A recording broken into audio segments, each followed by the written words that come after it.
Welcome to my YouTube channel. Kung bago ka lang sa channel na to at true-blooded Aldab Nation ka, tama po ang channel na pinuntahan mo. Kaya considering na po kitang bagong subscriber. At huwag mong kalimutan pindutin yung bell para lagi po kang updated sa bagong video na ilalabas ko. Salamat po sa iyong pag-click sa channel na to.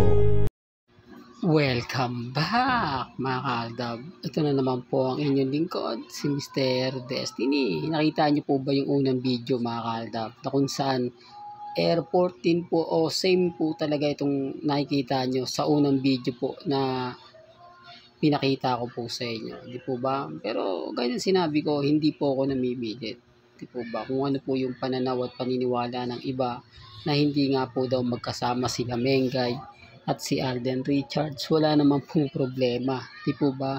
Kaya lang syempre, kukuha tayo ng mga update na talagang tumutugma at sumasapol naman nga po talaga sa real life couple. Although marami tayong kaaway, maraming komento, maraming ganito, maraming ganyan, wala naman pong problema yan, di po ba? Pinapaliwanag ko naman po sa inyo at sinasabi, may kanya-kanya po tayong opinyon, may kanya-kanya po tayong pananaw at paniniwala. Sa ngayon mga kaaldab, nire-respeto ko po at ginagalang yung mga taong kumbaga tumututok sa akin, yung mga talagang 101% na hindi gusto yung ina-update natin, di po ba?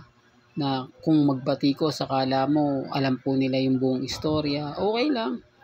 Kasi hindi naman natin sila iintindihin At never po ako nagde-delete ng mga posts, komento para po masabi ko na hindi totoo yung mga, kasi pinaghirapan nila yan At magagamit ko po yun sa bandang huli.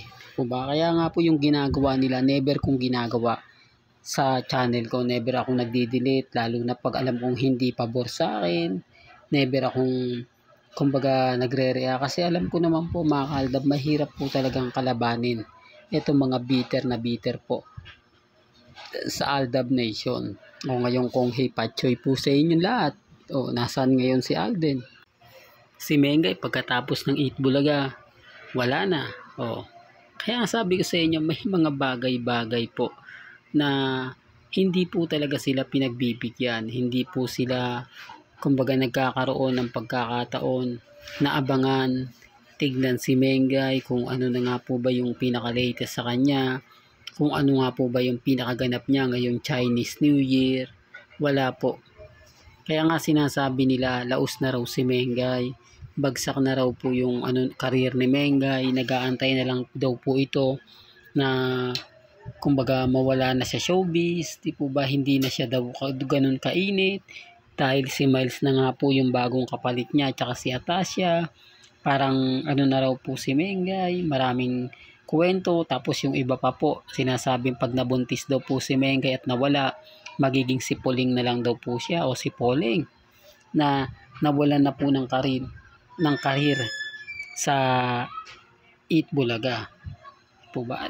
At sila mga kaaldab, advance na talaga sila mag-isip para kay Maine. Gusto talaga nila mawala na yung titulo ni Maine Polkerson. Kaya nga po yung iba nagre-react na rin ba't ganun? Bakit nawala ng project si Maine? Bakit hindi siya nakasama sa teleserye, sa comedy sitcom?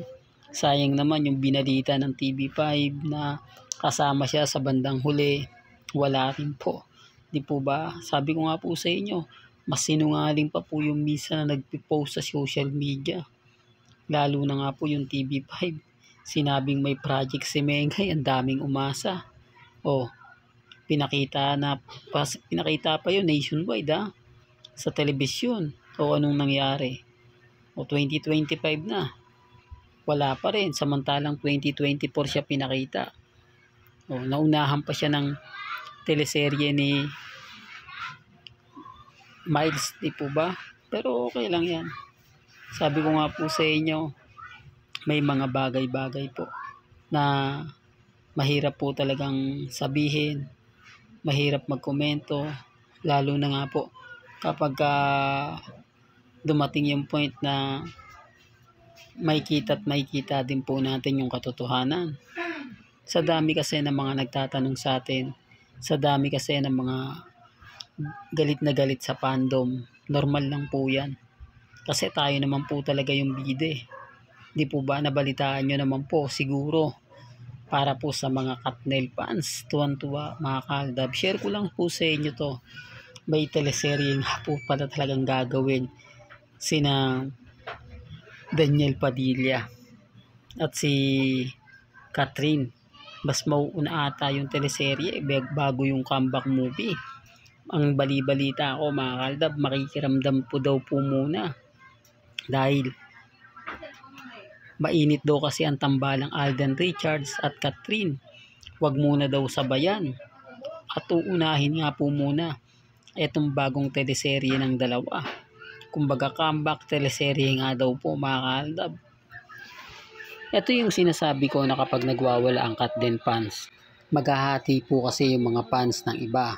Magkakaroon ng issue na siyempre ayaw din mangyari ng management na maging basher yung iba, hindi tangkilikin yung pelikula. Gusto po nila yung kabig talaga, yung 101% nakakabig. Kasi ang teleserye po ni Catherine at ni Daniel, okay yan kasi taga ABS-CBN sila eh. Di po ba? Normal na lang po yan. Ang malaking budget po kasi yung pelikula. Talagang gagastusan nila yan. Samantalang sa teleserye, hindi siya masyado magastos. Po ba? Hindi katulad ng pelikula. Siyempre, kailangan mo ng malaking budget dyan. O, kaya nga sabi ko sa inyo, mauuna pa po ang teleserye. Hindi ko to pinopromote para po sa mga Katnel fans, para po sa mga bitter po sa atin. Sinasabi ko lang yung balita. Binibigyan ko lang po kayo ng konting idea na mapapaisip po kayo. Lalo na nga po ngayon na talagang ramdam na ramdam mo yung mga bagay-bagay po na mapapaisip talaga kayo. Kaya relax lang po kayo. Lalo pa ngayon na nakita nyo naman po kung ano po yung nangyayari ngayon sa social media. Hati po yung opinion ng iba. Walang post, walang ganap, walang makikitang update kay Alden Richards. Kasi kung titignan nyo, di po ba? Yung mga nagsasabi na si Mengay, si Alden kasama ni Catherine, wala na po, basag na po sila. Nagmimistulang na lang po sila, yung kumbaga yung tipong nagre-react na lang sila. Wala po sila makuwang impormasyon. Hindi sila binibigyan ni Alden, hindi sila binibigyan ni Catherine. Nagsasarili si Catherine. Si Alden naman, panay event lang ang pinupuntahan, panay kundi photoshoot, TV commercial, hanggang dun lang, sabay uwi na po. Wala po talaga sila makita, pati mga reporter po na gustong magtanong kay Alden sa sitwasyon nila ngayon ni Catherine, wala po. Wala pong mga ambush interview. Ito yung pagkakaiba na may teleserye o pelikula na ginagawa si Alden, kasi lahat po ng mga tanong nila kailangan sagutin para rin po sa promotion, para po tangkilikin ang pulang araw at yung hello labakin. Pero ngayon wala na, di po ba? Sobrang kumbaga mailap na si Alden Richards sa mga reporter, lalo na po kapag ang issue pinag-uusapan nila ay kay Catherine. Ngayon alam nyo na ang istorya. Ngayon alam nyo na yung buong kwento, na hindi po lahat ng mga nakikita ninyo, napapanood, nakikita, nababasa sa social media, paniniwalaan ninyo. Imbestigahan nyo po muna ng gusto bago po nyo sabihin kung tama o hindi. Basta ang importante lang po, dito lang po kayo sa channel ni Mr. Destiny. Kung ano yung latest, kung ano yung trending, dito lang po kayo. Well, hanggang dito na lang po ang ating latest updates. Kaya kung gusto niyo pa po ng pinaka-latest at sariwang update, abay tumutok lang po kayo dito po sa channel ni Mr. Destiny para updated po kayo sa mga latest at sa mga bagong video po na ilalabas po natin maya-maya lang. Kaya kung bago ka lang sa channel na to at isa kang true-blooded Aldab Nation na nagmamahal kina Mega at Isoy, tama po ang channel na pinuntahan mo, kaya consider na po kitang bagong subscriber. At huwag mong kalimutang i-share ang mga video po natin sa mga mami, sa mga titas, at sa mga senior. Hanggang sa muli, salamat po sa panonood at pakikinig.